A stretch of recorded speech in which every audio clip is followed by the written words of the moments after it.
Welcome भाई welcome है। यार कॉर्पोरेट्स में आधे से ज्यादा लोगों के एक्स्ट्रा मैरिटल अफेयर चल रहे हैं। अरे आपके वहां थोड़ी ना चल रहे हैं, सभी जगह चल रहे हैं।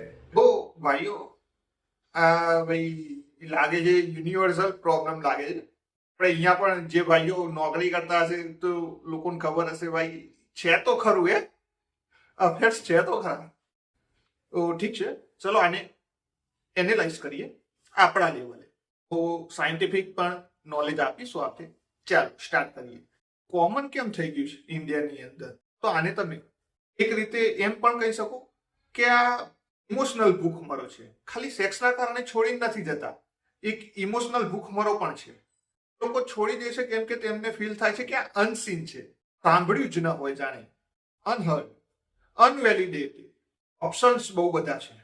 લો ડિસિપ્લિન વાળા ડીએમ્સ આવે છે, ડેટિંગ એપ્સ, ઇન્સ્ટાગ્રામ, વોટ્સએપ, એના અંદર તમારી ચેટ બાય ઓફિસ ફ્રેન્ડ્સ, એમની બધાની સાથે। બાયોલોજી લવ્સ નોવેલ્ટી, બાયોલોજીને નવું નવું ગમે છે ભાઈ, પણ કેરેક્ટર કંટ્રોલના અંદર હોવું જોઈએ। ઘણા લોકોને અલોન રહેવાનો ડર છે, એના કારણે એ લોકો એવી ગમે તેવી રિલેશનશીપમાં રહે છે જેમાં એ લોકો રિસ્પેક્ટ પણ નથી કરતા એકબીજાની।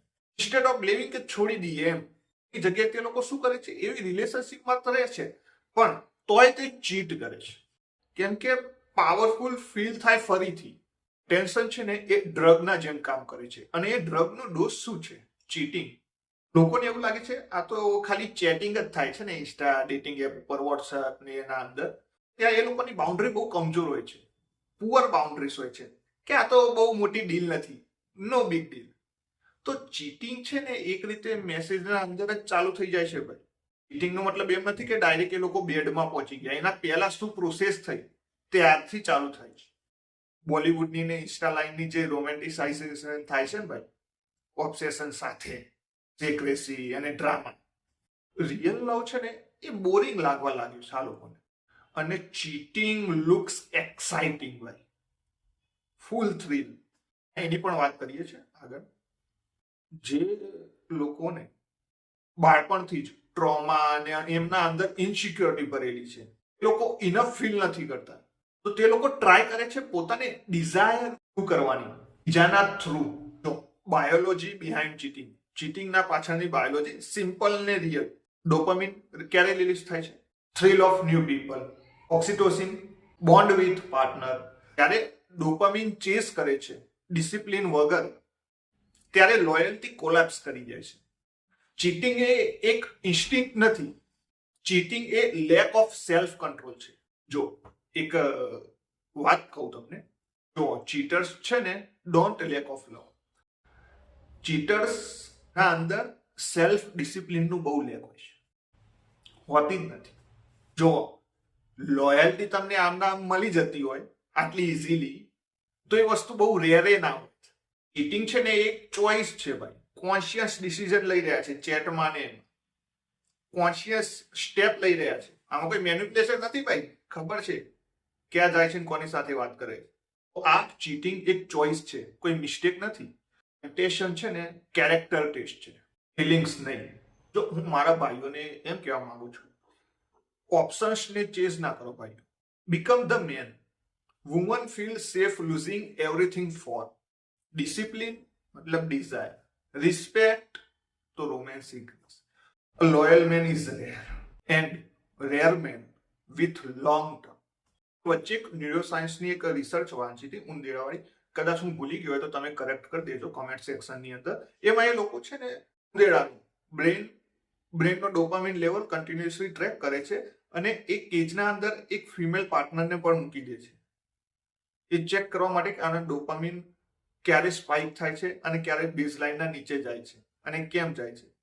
તો હા, જે બી ફિમેલ પાર્ટનરને એ લોકો મૂકી દે છે તો એનું ફર્સ્ટ એક્સપોઝર ડોપામિન એના બ્રેનના અંદર સ્પાઇક મારે છે બહુ હાર્ડ લેવલે, એક્સાઇટમેન્ટ, મોટિવેશન અને રિવોર્ડને, અને એ જ પાર્ટનર સાથે એનું એક્સપોઝર રિપીટેડલી થાય છે, ડોપામિનનો જે રિસ્પોન્સ છે એ ડ્રોપ થઈને બેક ટુ બેઝ લાઇન ઉપર આવી જાય છે, અને એ જ જગ્યાએ એ જ પાર્ટનરને રિપ્લેસ કરી દેવામાં આવે છે નવા પાર્ટનર સાથે, તો ડોપામિન પાછો અગેન ફરીથી સ્પાઇક મારે છે।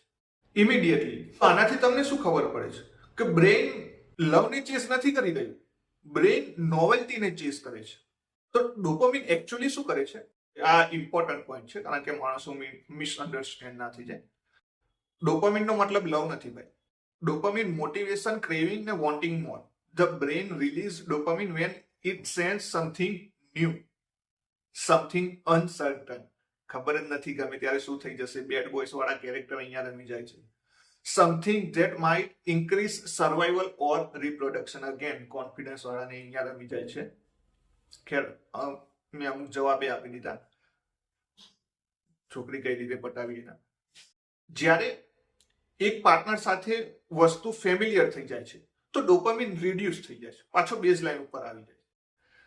સૌથી સુંદર છોકરી સાથે તમને રહેવાનું કીધું હોય તો કન્ટિન્યુઅસ એક્સપોઝરના કારણે પહેલા તો તમને મજા આવશે, ઓહો ભાઈ જબ્બર મજા આવી ગઈ, નવી સુંદર છોકરી, હોટ છોકરી સાથે લગ્ન થઈ ગયા, મજા આવી, ઓ ફાક યસ. અને જેવું એક્સાઇટમેન્ટનું લેવલ એક પાર્ટનરના સાથે એક્સપોઝર થવાને કારણે બેક ટુ બેઝ લાઈન આવે છે, તો તે બોર્ડમ નથી, તે બાયોલોજી એનું કામ કરે છે.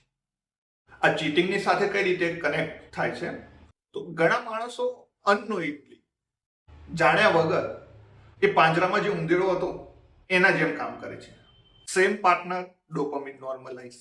ન્યૂ અટેન્શન, નવો માણસ, ઓ શિટ કેટલો છોકરો જાય છે, ઓ હાઈ પોઝિશનમાં પણ છે, લુક એટ હર શોલ્ડર્સ, ઓ ભાઈ છોકરો શું દેખાય છે, પહેણેલી હશે. તરત ડોપામિન સ્પાઇક, બ્રેન તરત એમને જૂઠું બોલવાનું ચાલુ કરી દેશે કે આ તો કંઈક સ્પેશિયલ જ ફિલિંગ આવી ગઈ ભાઈ.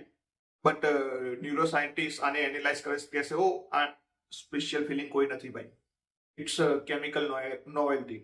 આ તમે કંઈક નવો જોયું તે તમારી બાયોલોજીને કિકિંગ કરી, તો આના કારણે ઓફિસ અફેર્સ ઇલેક્ટ્રિક ફીલ થાય છે. ડીએમ્સ, ચેટ, મેસેજો એ એડિક્ટિવ બની જાય છે. તો ચીટર્સને મજા આવી જાય છે કે એમને ફીલ થાય છે કે આઈ એમ લાઈવ અગેન, પાછો જીવતો થઈ ગયો. પણ એ અસલમાં પાછા જીવતા નથી થયા. એમને ખબર નથી કે એમનું બ્રેને સ્ટિમ્યુલેટ કર્યું છે નવી છોકરી યા નવા છોકરાને જોઈને. ડોપામિનનો સ્પાઇક છે ને, એનો મતલબ એમ નથી કે તમને રાઈટ પાર્ટનર મળી ગયો. એનો મતલબ એમ છે કે આજે તમે ઘરે જમવાના નથી ખીચડી, હોટલમાં જઈને કંઈક સારું પંજાબી અથવા જે નોનવેજ ખાતા હોય નોનવેજ જમવા જવાના છે. એના પહેલાનો જે સ્પાઇક છે કે આ તો મજા આવી જશે, એ સ્ટિમ્યુલેટ થાય છે. રિયલ લવ રીતે છે ઓક્સિટોસિન રિલીઝ થાય છે, bonding hormone, vasopressin, commitment, stability plus trust. જેને આ ફીલ નથી થતું એમને આ ફાયર વર્ક્સના જેવું લાગશે, ફટાકડા જેવું, ગમે ત્યારે ફૂટે છે. અને જેમને ફીલ થાય છે તેમને ઘર જેવું લાગે છે. ચીટિંગ છે ને એ બાયોલોજી છે, ડિસિપ્લિન વગર. લોયલ્ટી એ પણ બાયોલોજી છે, પણ કેરેક્ટરની સાથે. જો તમે ડોપામિનની સાથે કન્ટિન્યુઅસલી આ બધું ચેસ કરતા રહો છો, લગ્ન કર્યા પછી પણ કે ઓ ભાઈ આ શું મસ્ત દે, ઓ ભાઈ આના જોડે વાત કરવાની, તો તમને કોઈ પણ પાર્ટનર છે ને ઇનફ નહીં લાગે, ચીટિંગ ઇન્ક્રીઝ થતી જશે. ઠીક છે, તો આપણું સ્મોલ રિએક્શન હતું.